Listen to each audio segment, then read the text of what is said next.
Elena had been cleaning houses since she was 16 years old. Now, at 24, her hands knew the feel of mops, brooms, and dirty dishes better than anything else in the world. She had accepted this life. She had made peace with it. Some people were born to shine, and some people were born to clean up after them. That was just how the world worked. The Harrington estate was the biggest house she had ever worked in. It sat on top of a hill at the edge of town, surrounded by tall oak trees and gardens that looked like something from a painting.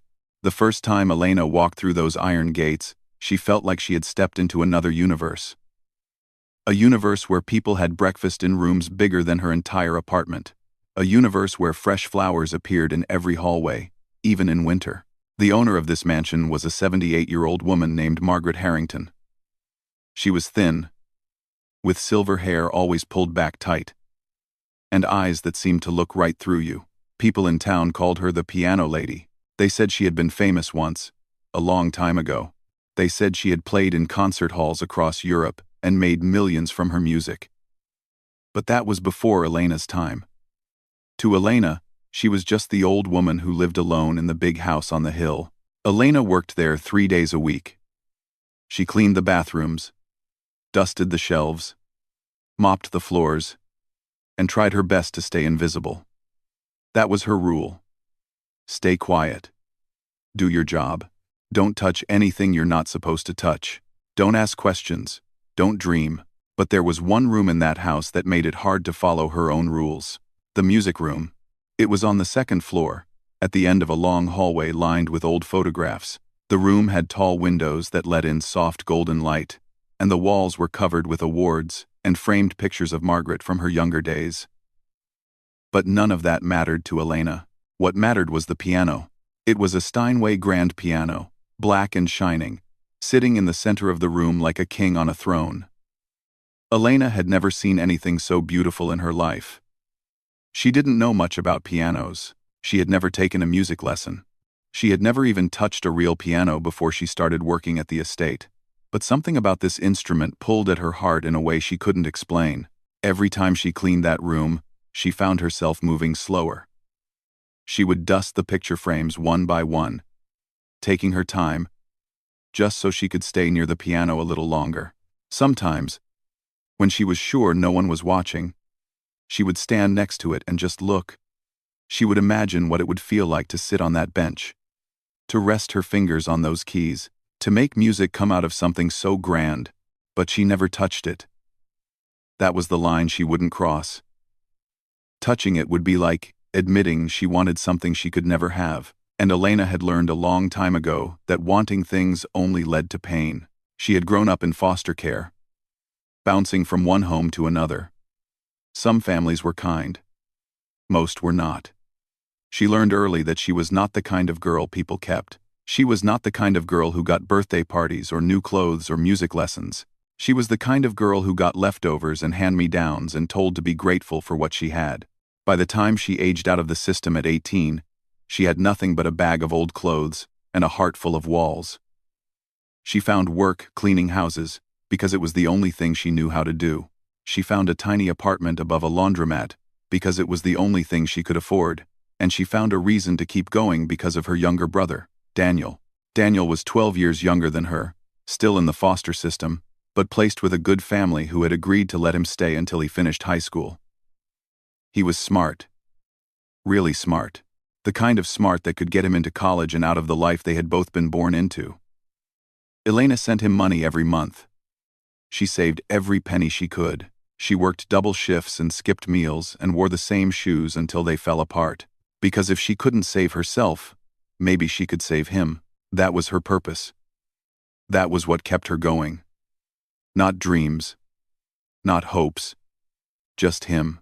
One Thursday afternoon in late October, Elena was cleaning the music room like she always did. The sky outside was gray, and rain tapped gently against the windows. Margaret was supposed to be resting in her bedroom. The house was quiet. Too quiet. Elena finished wiping down the windowsills and turned to leave, but her feet wouldn't move. The piano was right there, just a few steps away, and the pull she felt was stronger than usual. Maybe it was the rain, maybe it was the silence, Maybe it was the fact that she had been feeling so tired lately, so worn down by the weight of her life. Before she knew what she was doing, she walked over to the piano. She stood in front of it, her heart beating fast. Then, slowly, she reached out and touched one of the keys. She didn't press it. She just let her finger rest there, feeling the cool smoothness of the ivory. And in that moment, she felt something she hadn't felt in years. She felt possibility. She felt longing. She felt alive. She pulled her hand back quickly, ashamed of herself. What was she doing? This wasn't her piano. This wasn't her life. She was just the cleaning lady. She had no business standing here, dreaming like a fool. She turned to leave, and that's when she saw her. Margaret Harrington was standing in the doorway, watching her. Elena's blood went cold. How long had she been there? How much had she seen? Elena opened her mouth to apologize, to explain, to beg not to be fired. But no words came out. Margaret didn't look angry. She didn't look surprised either.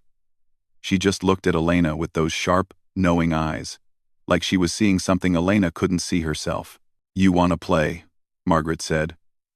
Her voice was calm, certain. "No, ma'am," Elena said quickly. "I was just dusting. I'm sorry. I didn't mean to." "Don't lie to me." Margaret's voice was soft but firm. "I've watched you in this room for months. The way you look at that piano. The way you move around it like it's something holy. You want to play. Why won't you admit it?" Elena felt her face grow hot. She looked down at her feet, at her old worn shoes, at the floor she had mopped 100 times. She didn't know how to answer. She didn't know how to explain the feeling inside her. The one she had been pushing down her whole life. "I don't know how to play," she finally whispered. "I've never learned. I wouldn't even know where to start." Margaret was quiet for a long moment. Then she walked into the room, her steps slow but steady. She stopped right in front of Elena and looked at her with an expression that was hard to read. "Everyone starts somewhere," Margaret said. "The question is whether you're brave enough to begin." Elena didn't understand what that meant. She didn't understand why this rich old woman was talking to her like she mattered. Like her dreams mattered. Like she was anything more than the girl who scrubbed toilets and emptied trash cans. But something in Margaret's eyes made her feel seen for the first time in her life. And that terrified her more than anything. Elena didn't sleep that night. She lay in her small bed, staring at the ceiling, replaying the moment over and over again. The way Margaret had looked at her. The words she had said. "Everyone starts somewhere. The question is whether you're brave enough to begin." What did that even mean? And why did it make her feel so uncomfortable? By morning, she had convinced herself it meant nothing. Margaret was old. Maybe she was lonely. Maybe she just liked talking. Rich people were strange like that. They said things that sounded deep but didn't really mean anything. Elena decided to forget the whole thing and go back to being invisible. But when she arrived at the estate the next day, something was different. The head housekeeper, a stern woman named Mrs. Patterson, met her at the door with a strange look on her face. "Mrs. Harrington wants to see you," she said. In her study. Right now. Elena's stomach dropped. This was it. She was getting fired. Margaret had probably thought about it overnight and decided she didn't want a cleaning girl who touched things she shouldn't touch. Elena's hands started to shake as she walked down the long hallway toward the study. The study was a dark room filled with books and old furniture. Margaret sat behind a large wooden desk, her back straight, her hands folded in front of her. She looked like a queen, waiting to deliver a verdict. "Sit down," Margaret said, pointing to the chair across from her. Elena sat. Her heart was pounding so hard she could hear it in her ears.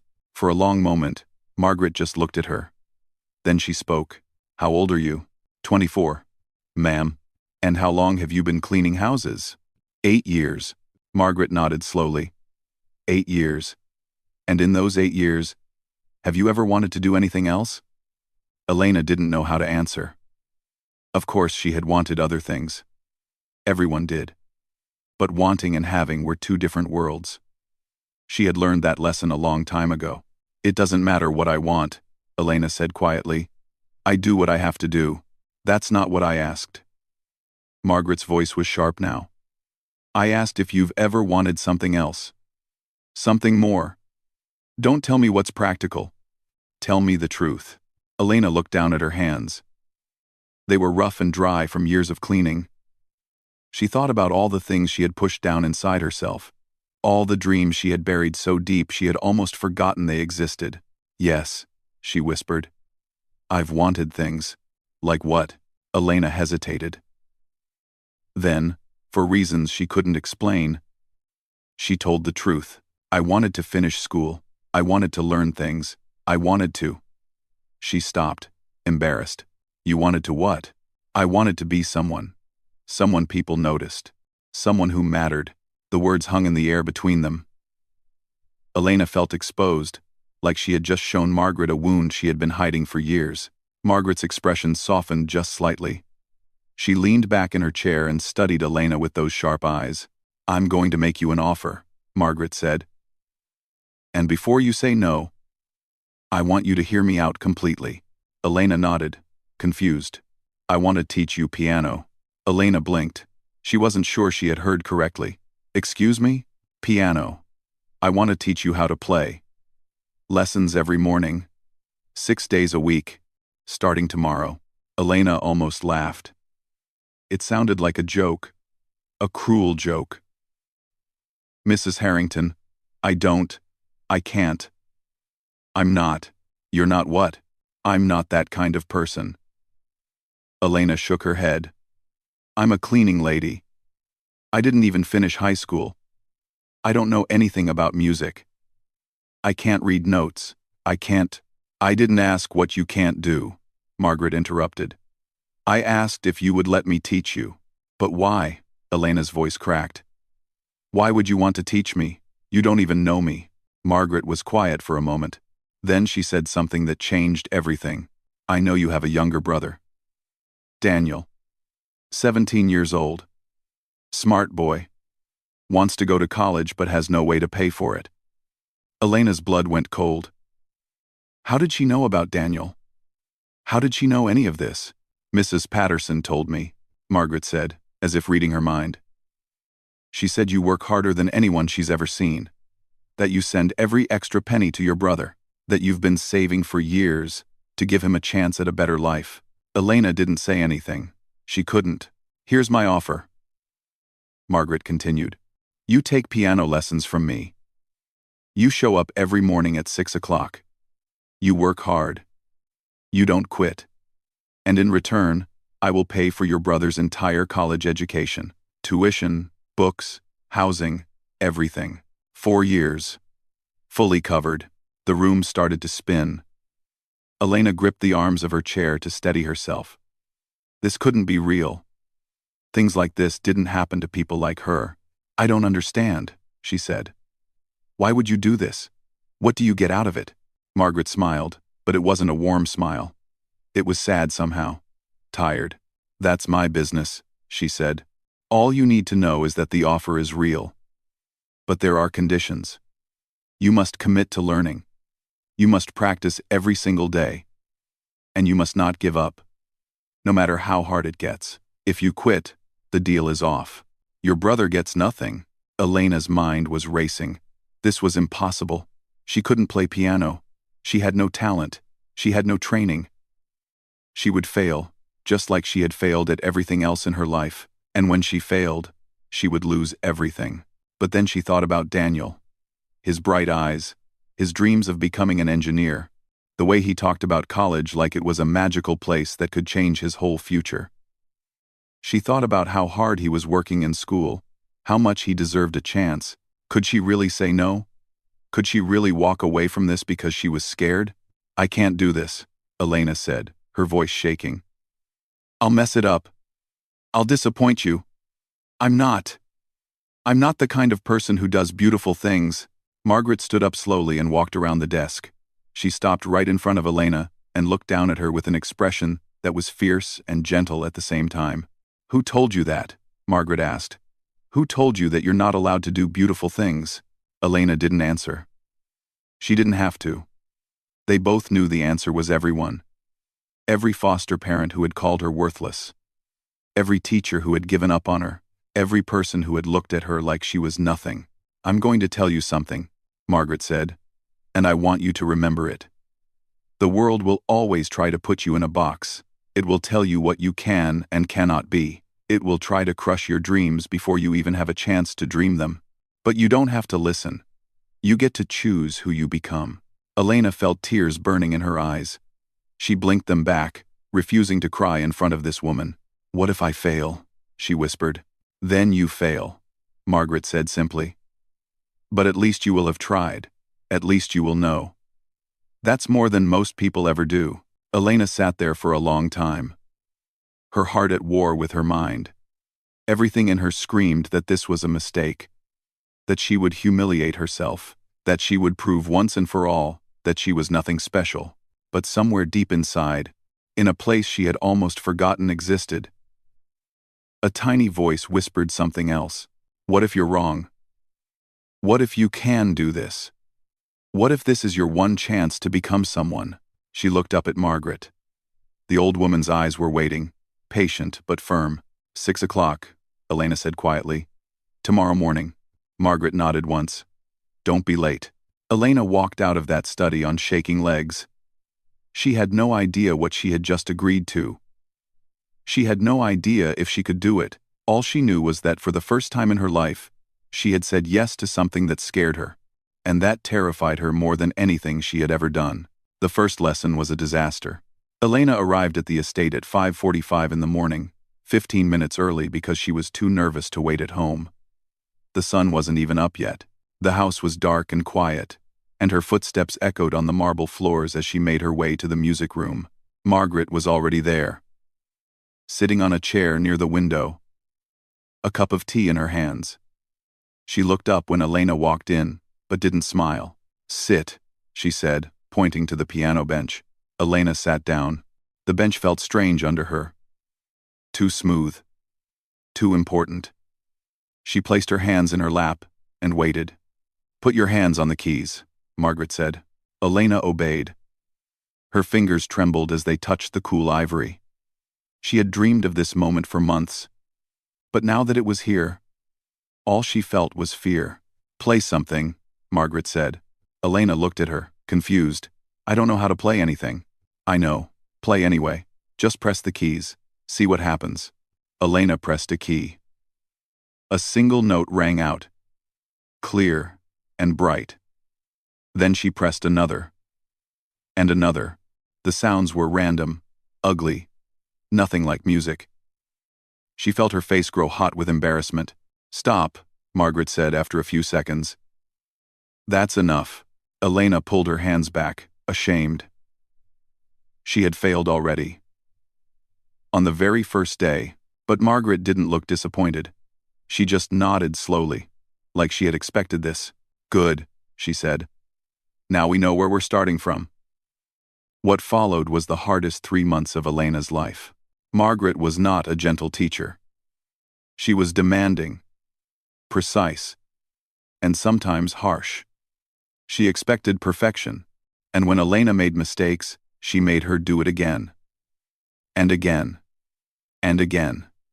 There was no praise, no encouragement, no kind words, just corrections and repetition. "Your posture is wrong. Sit up straight. Your fingers are too stiff. Relax them. No, no, no.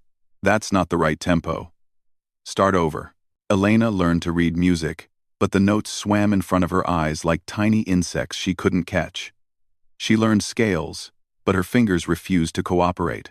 They moved too slow, hit the wrong keys, stumbled over each other like clumsy children. Every morning, she woke up at 4:30 to practice before her lesson. Every night, she stayed late at the estate, practicing until her hands ached and her eyes burned. She gave up everything else.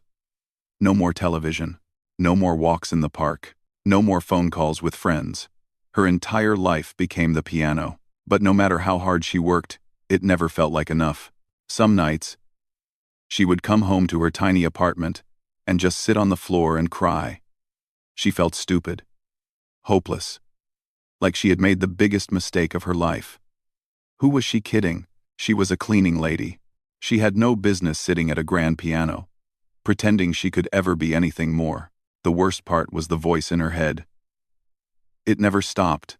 You're not good enough. You'll never be good enough. You're wasting everyone's time.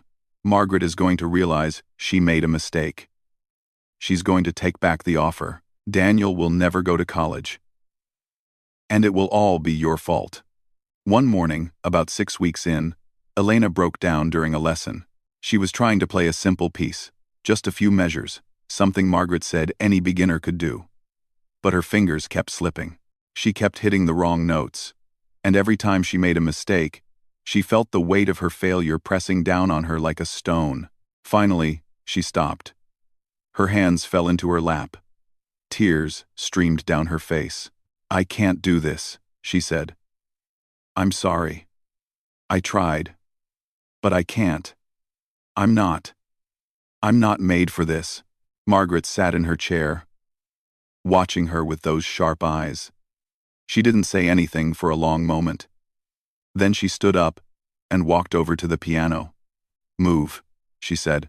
Elena slid over on the bench.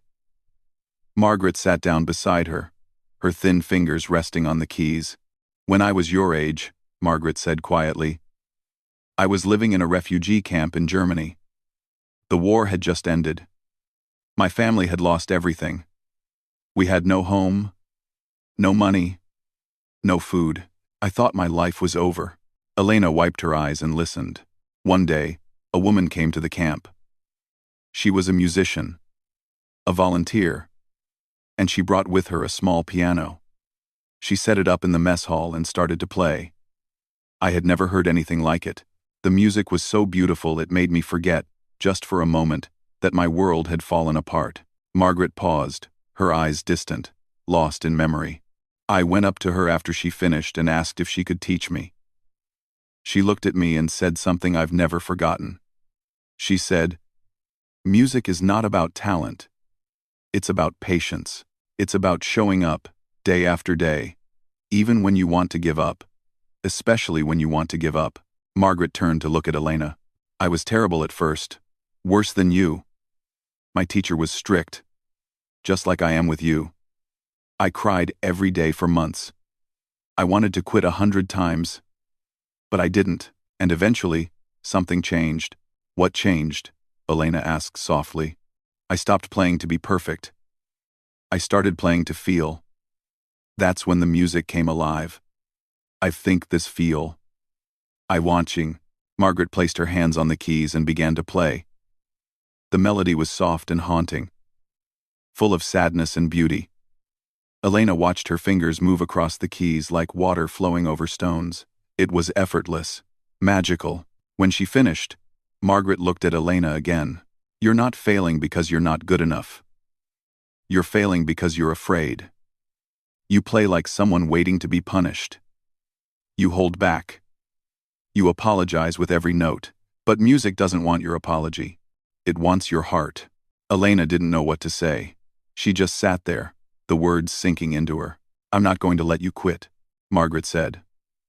"Not because of our deal, but because I see something in you. Something you don't see yet. And I refuse to let you walk away before you find it." That night, Elena didn't cry. Instead, she sat at the small keyboard she had bought secondhand, and she played. Not to practice, not to get better, just to feel. She closed her eyes and let her fingers move however they wanted. The sounds weren't perfect. They weren't even good. But for the first time, they felt like hers. Something shifted inside her that night. A door opened. Just a crack, letting in a tiny sliver of light. Over the next few weeks, Elena started to change. She still made mistakes. She still struggled. But she stopped fighting the music and started listening to it instead. She stopped thinking about every note and started feeling them. And then, one morning in month 4, it happened. She was playing a Chopin nocturne, a piece Margaret had given her weeks ago. She had practiced it hundreds of times, but it had always sounded stiff, mechanical, like a robot pressing buttons. But this time, something was different. This time, she felt it. The music flowed through her like water, like breath, like something that had always been inside her waiting to come out. Her fingers moved without thinking. Her heart opened, and for 3 perfect minutes, she wasn't Elena the cleaning lady anymore. She was something else, something beautiful. When she finished, she opened her eyes. Margaret was sitting in her chair, completely still. There were tears on her cheeks. Elena had never seen her cry before. "Again," Margaret said, her voice barely a whisper. "Play it again." And Elena did. This time, she didn't play for Margaret. She didn't play to prove herself. She played because she finally understood what music was supposed to be. It was supposed to be freedom, and for the first time in her life, Elena felt free.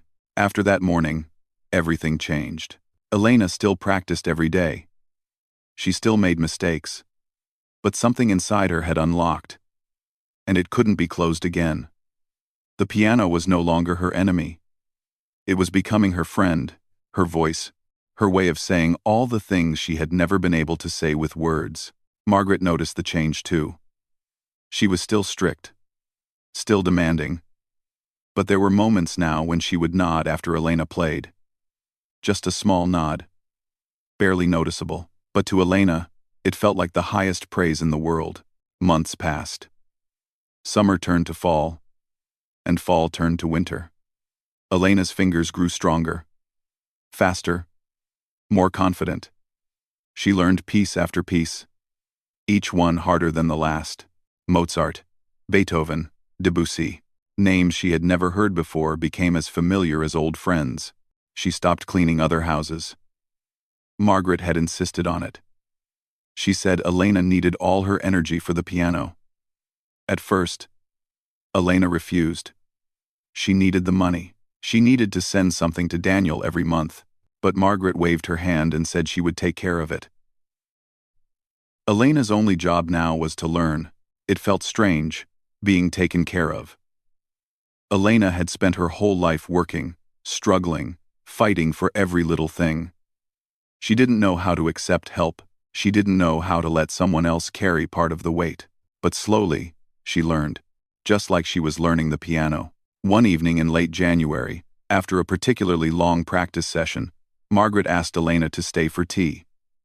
This was new. Usually, their relationship was strictly about music. Teacher and student, nothing more. But that night, Margaret seemed different. Softer somehow. Tired. They sat in the library, surrounded by books and the warm glow of the fireplace. Margaret held her teacup with both hands, staring into the flames. "Do you know why I chose you?" she asked suddenly. Elena shook her head.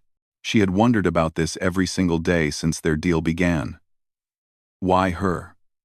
Out of all the people in the world, why would a millionaire pick a cleaning lady to teach piano? Margaret took a sip of her tea before answering.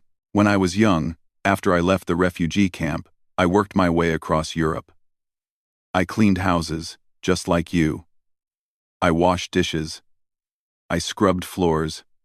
I did whatever I had to do to survive. And the whole time, I kept practicing piano.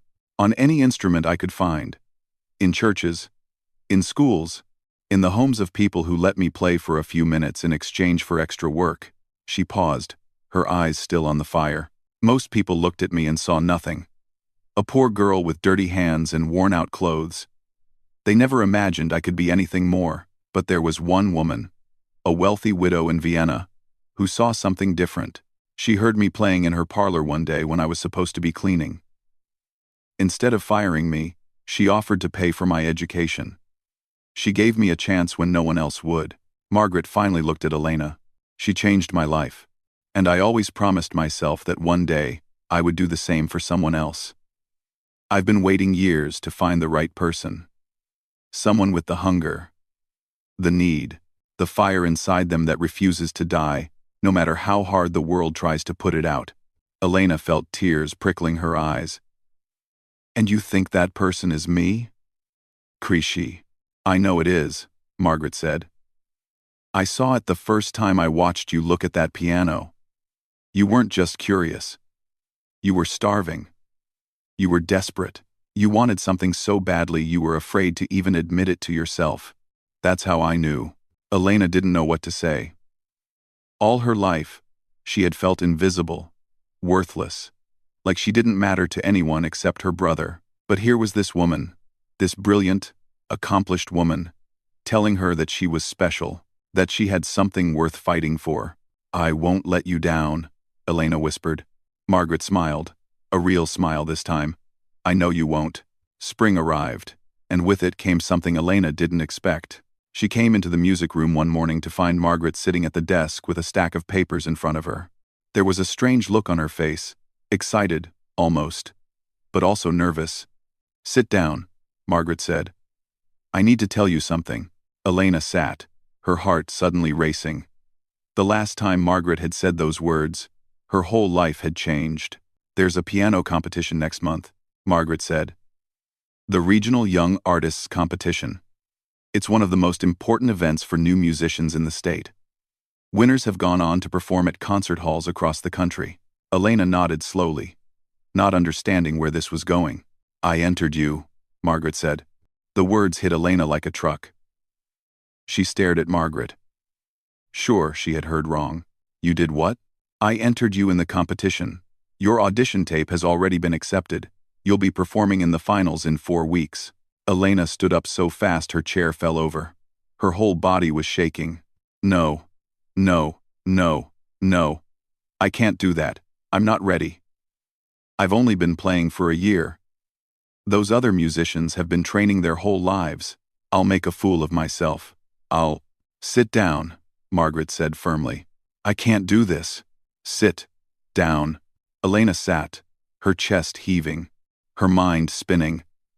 This couldn't be happening. Margaret had lost her mind. There was no way she could compete against real musicians. She was still a beginner. She was still learning. She was still just a cleaning lady who had stumbled into something she didn't deserve. Margaret waited until Elena's breathing slowed. Then she spoke, calm and steady. "Do you remember what I told you on your first day? About showing up, even when you're scared?" Elena nodded, not trusting her voice. "This is that moment. This is where you find out what you're really made of. Not in this room, where it's safe, but out there, in front of people who don't know your story. People who will judge you only by what they hear." "But what if I fail?" Elena's voice cracked. "Then you fail, and then you get up and try again." The next 4 weeks were the most intense of Elena's life. She practiced 8 hours a day, sometimes more. She played the competition piece, Rachmaninoff's Piano Concerto No. 2, until she could hear it in her sleep. Her fingers bled, her back ached, her eyes burned from exhaustion. But she didn't quit. The night before the competition, she couldn't sleep. She lay in bed, staring at the ceiling, her heart pounding with fear. She thought about running away.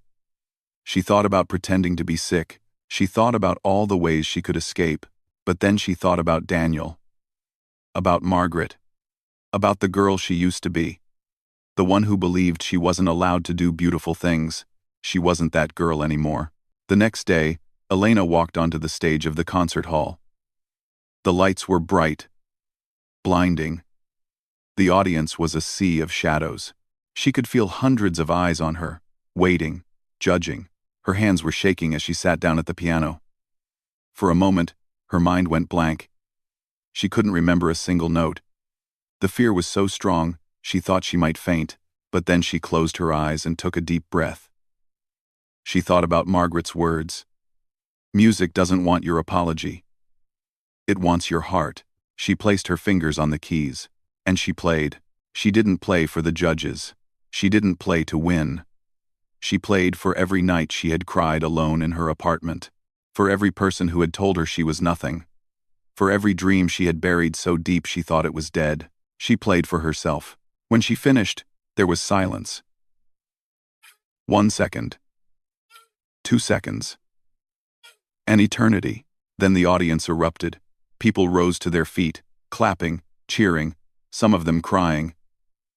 Elena sat frozen at the piano, unable to believe what was happening. She looked out into the crowd and found Margaret in the front row. The old woman was standing, tears streaming down her face, clapping harder than anyone. Elena had won first place, but more importantly, she had finally proven something to herself. She was not just a cleaning lady. She was not invisible. She was not worthless. She was a musician, and nobody could ever take that away from her. 3 years had passed since that competition.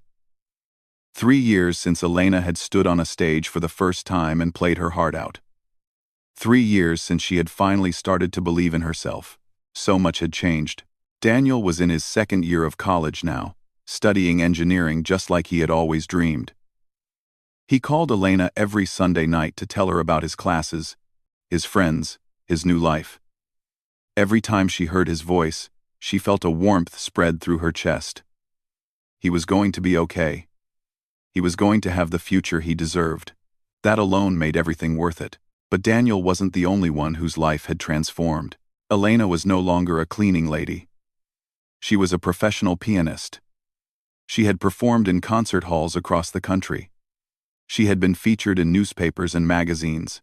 People recognized her on the street sometimes, asked for her autograph, told her how much her music meant to them.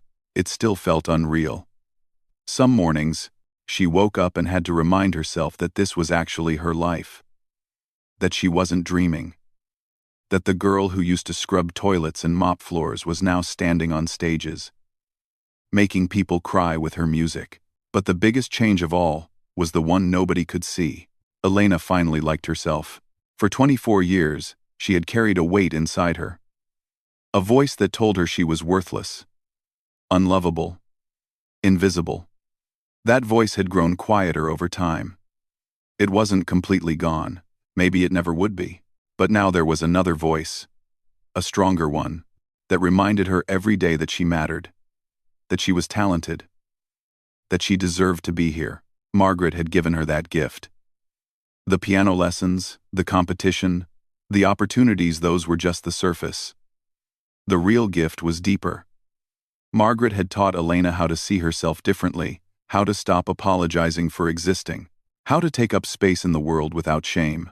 Elena owed her everything. That's why, when the call came, it felt like the ground had collapsed beneath her feet. Margaret was sick. The doctors said it was her heart. She had months left, maybe less. She was 81 years old now, and her body was finally giving out. Elena dropped everything and rushed to the estate. When she walked into Margaret's bedroom, she had to fight to keep from crying. The woman lying in that bed looked so small, so fragile, nothing like the fierce teacher who had pushed Elena past every limit she thought she had. But her eyes were the same, sharp, bright, full of fire. "Don't look at me like that," Margaret said, her voice weak but still stubborn. "I'm not dead yet." Elena laughed through her tears. "You're impossible. You know that?" "So I've been told." Elena sat beside the bed and took Margaret's hand. It felt thin and cold, like paper. She held it gently, afraid it might break. "I don't know how to thank you," Elena said quietly, "for everything you've done, for believing in me when I couldn't believe in myself, for changing my life." Margaret squeezed her hand, just slightly. "You changed your own life," she said. "I just opened a door. You're the one who walked through it." They sat in silence for a while, the afternoon light filtering through the curtains. Then Margaret spoke again, her voice softer now. "I have one more thing to ask you. Anything. Carnegie Hall. Next month. I want you to play there." Elena's heart stopped. Carnegie Hall. The most famous concert venue in the world. The place where legends had performed. The stage that every musician dreamed of. "Margaret, I don't know if I've already arranged it," Margaret interrupted. "The invitation came weeks ago. I was waiting for the right moment to tell you." Elena didn't know what to say. Carnegie Hall. It was beyond anything she had ever imagined, beyond anything she had ever dared to hope for. "I want to be there," Margaret continued. "I want to see you play on that stage. Will you do this for me?" Elena looked at the woman who had changed her life. The woman who had seen a spark in a cleaning lady, and refused to let it die. The woman who had pushed her, challenged her, believed in her when no one else did. "Yes," Elena whispered. "I'll do it." The night of the performance arrived faster than Elena expected. She stood backstage at Carnegie Hall, her heart pounding so hard she could feel it in her throat. The noise of the crowd filtered through the curtains, hundreds of voices blending into a low hum. In a few minutes, she would walk out onto that legendary stage. She would sit at that piano, and she would play for the biggest audience of her life. But she wasn't thinking about the audience. She wasn't thinking about the critics, or the cameras, or the pressure. She was thinking about Margaret. The doctors had said she shouldn't travel. They had said it was too risky. But Margaret had refused to listen. She had insisted on being there, on seeing Elena perform one last time. She was sitting in the front row right now, in a wheelchair, wrapped in blankets, looking more frail than ever. But she was there. That was all that mattered. The stage manager touched Elena's shoulder. "It's time." Elena took a deep breath. She walked out onto the stage. The lights were blinding. The hall was enormous, filled with thousands of people. The grand piano sat in the center of the stage, waiting for her like an old friend. She walked to the microphone first. This wasn't planned. The organizers hadn't asked her to speak, but there was something she needed to say. "Before I play tonight, I want to dedicate this performance to someone very special," Elena said, her voice steady despite her nerves. 3 years ago, I was a cleaning lady with no education, no training, and no hope. I had given up on myself. I believed I would never be anything more than invisible. She paused, looking down at Margaret in the front row. But one woman refused to accept that. She saw something in me that I couldn't see in myself. She pushed me, challenged me, and never let me quit. Even when I wanted to, she taught me that I was allowed to dream, that I was allowed to be seen, that I was allowed to do beautiful things. Tears were streaming down Elena's face now, but she didn't care. This performance is for her. Margaret Harrington, the woman who changed my life. Right? I'm one Beatagents. Right? The audience applauded. Elena wiped her eyes and walked to the piano. She sat down, placed her fingers on the keys, and closed her eyes. Then she played. She played like she had never played before. Every note was filled with love, with gratitude, with all the words she could never say. The music filled the hall, soaring up to the ceiling, wrapping around every person in the audience like a warm embrace. When she finished, the silence lasted only a heartbeat. Then the entire hall erupted. People jumped to their feet. They clapped. They cheered. They cried. It was the loudest applause Elena had ever heard. But she wasn't looking at the crowd. She was looking at Margaret. The old woman was smiling, tears streaming down her face, her hand pressed over her heart. She mouthed 2 words that Elena would never forget: "Thank you." 6 months later, Margaret passed away peacefully in her sleep. She left her entire estate to Elena, with one condition written in her will: find another frightened soul. Give them a chance. Do for someone else what I did for you. Elena kept that promise. She used part of the money to start a music school for underprivileged children. Kids who came from foster homes, from broken families, from places where dreams went to die. She taught them piano, but more than that, she taught them what Margaret had taught her: that they were allowed to want things, that they were allowed to be seen, that they were allowed to do beautiful things. And every time one of her students sat at the piano for the first time, hands trembling, eyes full of fear and hope, Elena saw herself. She never stopped playing. And she never stopped passing the gift forward. Because that's what Margaret had taught her. The music was never meant to stay with one person. It was meant to be shared.